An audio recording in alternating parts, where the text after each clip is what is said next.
Just squeeze just a little bit. And then we're going to go ahead and seal all the frame, charms, and chains. But do not seal on the top of the crystal because you do not want to destroy all the sparkle and the shines from your crystals. And cover all the beads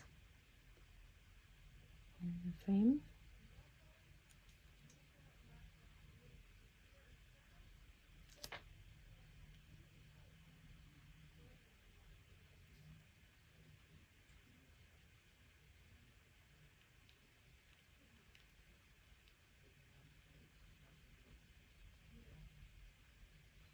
Great. So then you can always doing it, repeating again as you are going to do. If you feel some scratchy spot, you can always doing it again.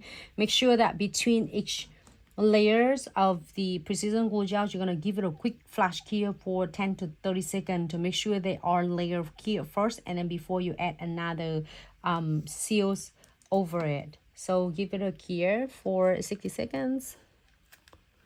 Here's the camera look.